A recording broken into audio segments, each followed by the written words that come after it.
Hello, ladies and gentlemen. I am the SilkySkyKitten, and welcome back to another presentation of Let's Faff About In, this time with a little game called The Adventures of Shuggy. Now, Shuggy is a relatively unknown yet quite fun indie puzzle platformer, one that went through about 4 years of development due to various issues with publishers and contracts and other silly fluff. It eventually was released in 2011 on the Xbox Live Arcade, and was later re-released on PC in 2012. Now, I have to admit, I'm usually not a big fan of indie platformers. They usually seem to do two things. One, they take a singular gameplay gimmick and just run it into the ground, to the point where, by the time you're a third of the way through the game, you've seen about everything it has to offer. And, or two, they try to take the braid route and be overly pretentious as fuck. To me, these things are rather annoying, and as a result, the only indie platformers I've ever really enjoyed are V, also known as V by those who don't know how to pronounce it properly, Cave Story, and Dust and Elysian Tale. Now, Shuggy, on the other hand, I really like, because it doesn't have either of these problems. It has a whole host of interesting gameplay mechanics instead of just one, and it doesn't try to act like it's some highbrow piece of modern art or something. But enough of my rambling, let's actually play this game, shall we? Now, I've already spent some time, so as you can see, I've completed quite a few levels of the game. Like I said, it's basically an indie platformer. However, like I also said, it doesn't just seem to have one singular mechanic. It actually has quite a few. Also, the platforming itself is very solid, and as you can see, it has a rather cute art style. Music's actually pretty good, too. So let's just go into some sort of random thingy here. Okay, so this one looks like we're going to have to hit a switch of some sort and move extremely quickly.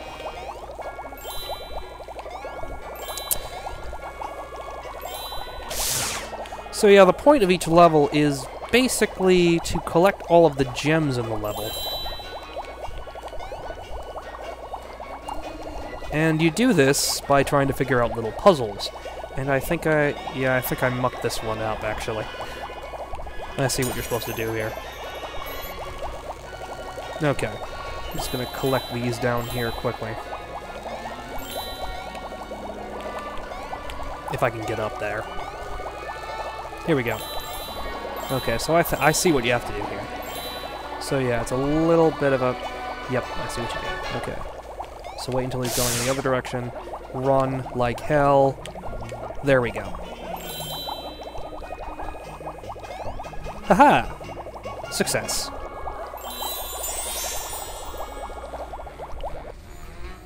Let's see, maybe we can find one that has a different element to it. I'm trying to remember. Oh. This one has one. Let's see. This one involves trying to maneuver things called Schmooze. Basically, you have to get them into their cages. And they get scared pretty easily. Let's see. Hopefully I should be able to do this. Yeah, I see what you gotta do here.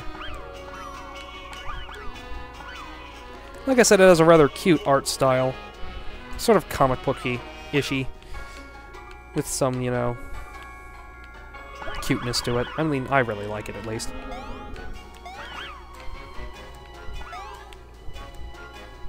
Let's see, come on. Plus, something that I kind of have to admit is, it kind of feels like something I would have played when I was younger. Back in when I was a wee lad with a Super Nintendo. Nothing else. It kind of has that sort of feeling of being something kind of like one of those games. But not. If that makes any sense. And I like that.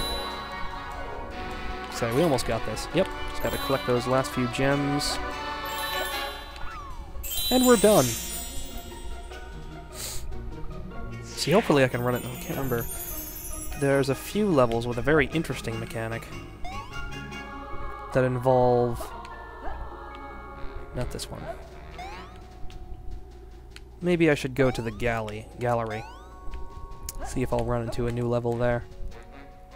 And there's like a little silly story involving Shuggy inheriting a mansion and silly crap happening in the mansion. All presented in a comic booky style. Let's see. Careful drop. What's this one? Resizing abilities.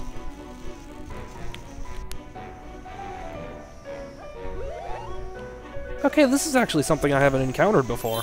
This will be interesting. So the potions make you shrink. Oh. Interesting. And then the cakes make you grow large. So yeah, like I said, there's a whole host of different interesting little gameplay mechanics so that it's... I almost glitched out there.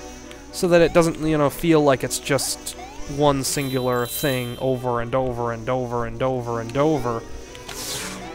It genuinely feels like there's more to it than that.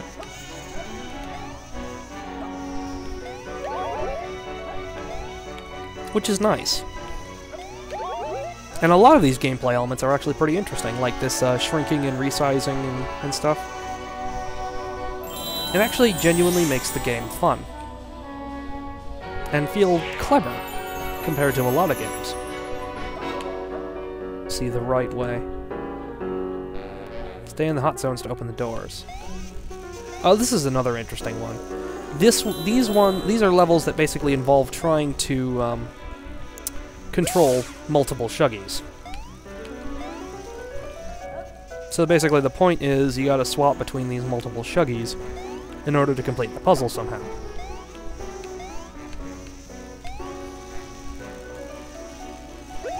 So I think I can't move him anymore. I just gotta watch out for the spider.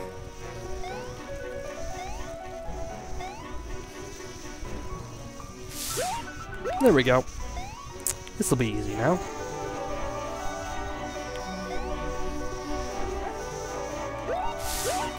And then I can finally grab those gems. There we go, level complete. So there's one particular sort of puzzle that I really want to show off. Not sure, no, it's a size one. Come on, where is it? Alright, we'll try this then. Plant your rope and use it to reach the gems. Huh. Okay, this is another one I haven't encountered before. Interesting.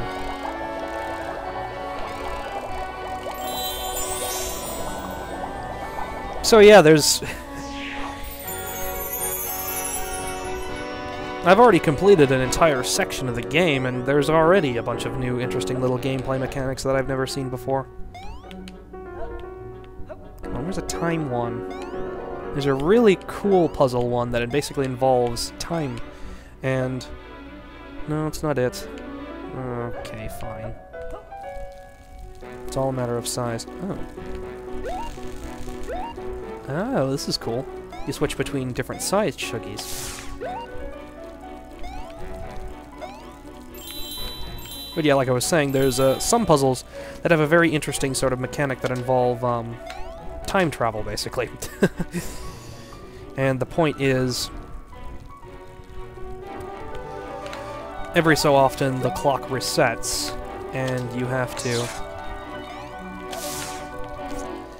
And basically, your former self starts moving through the level exactly where you were.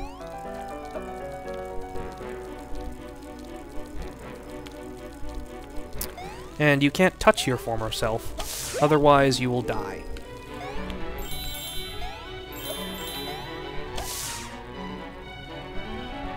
Okay, I think I'm doing this wrong.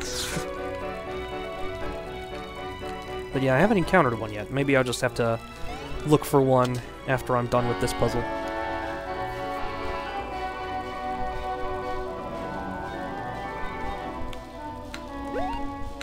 No, I don't want that closed. Can I grab those?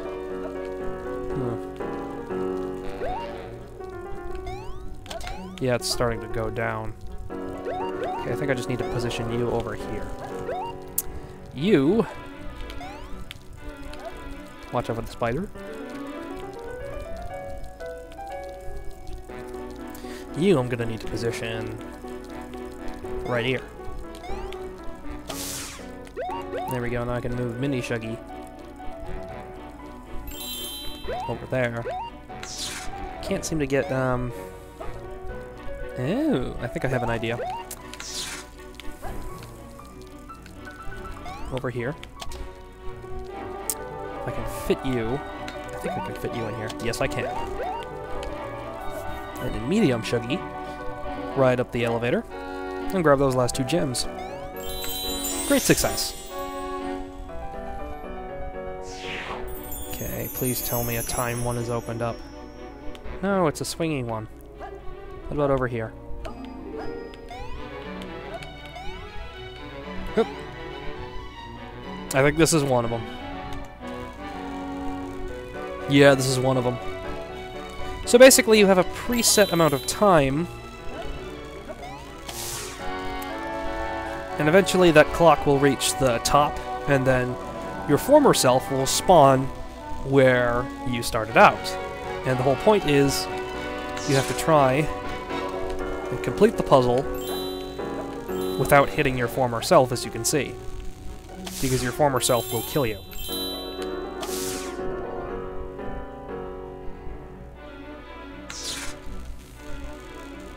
Oh. I'll just have to wait for my former self to go down there. Also, there are multiple former selves, and you have to avoid them all. It can get really tricky and complicated later on in the game. Or later on in some of these puzzles.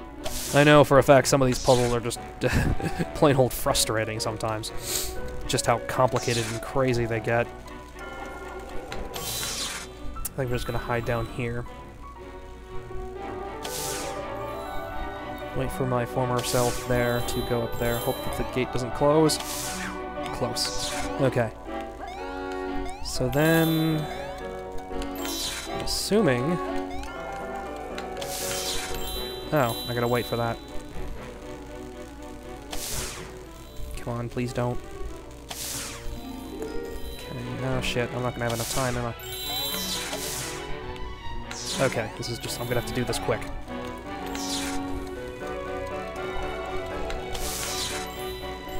So yeah, as you can see, there's like dozens of former Shuggys all on the screen at the same time, and it can get very complicated. So I'll just wait here. Luckily, that wasn't one of the more frustrating ones.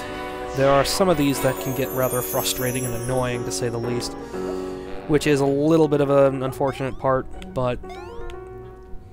Let's see, I need to find one more. There's another one that involves having to deal with a friend, an ally, who follows you around. Now you might think, oh, it's going to be an escort mission. No, actually, the AI for your pals is actually really good in this game. To the point that, you know, you can actually trust them, and they won't trust them to not kill themselves. In fact, you'll have more trouble killing your own self.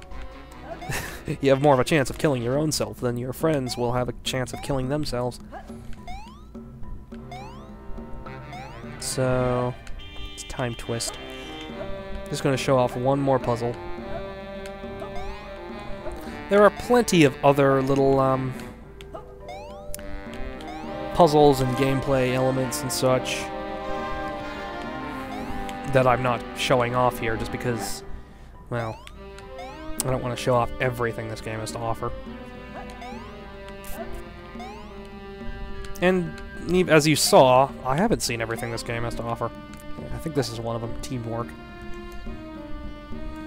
Yep, you gotta work together with someone else to reach the end.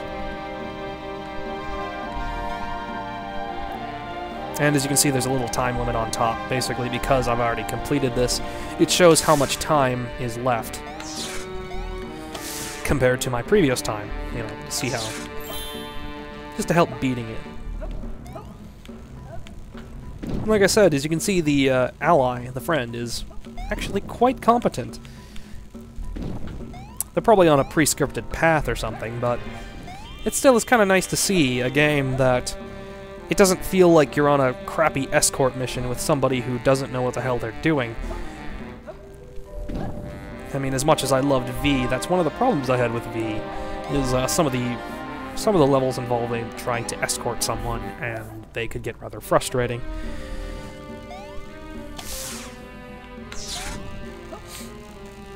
So yeah. Now, I picked this up about a week ago on Steam during the Halloween sale. I got it for about $2.50. It was half off. Now, would I recommend this game at its full price? Well, its full price is about $5, and yeah, I would wholeheartedly recommend this. It is, like I've demonstrated, it's a very fun and very solid indie platformer. It's got a great art style, some enjoyable music. Yeah, it's just a genuinely good game, and for $5 you could do a whole lot worse. You could do so much worse. It is very much worth the $5 it costs. So yeah, in short, wholeheartedly recommend this. It's on Steam, $5, go get it. If you like these kind of games, if you like sort of if you like platformers in general and want an indie platformer that doesn't just feel like one singular gimmick run into the ground for the entire game, then get this. I would wholeheartedly recommend it. So yeah, I think that's all I'm really going to show off. I hope you've enjoyed this, and I hope maybe I've convinced you to try this out. So, I suppose this is farewell, folks. So I shall see you all later, and take care.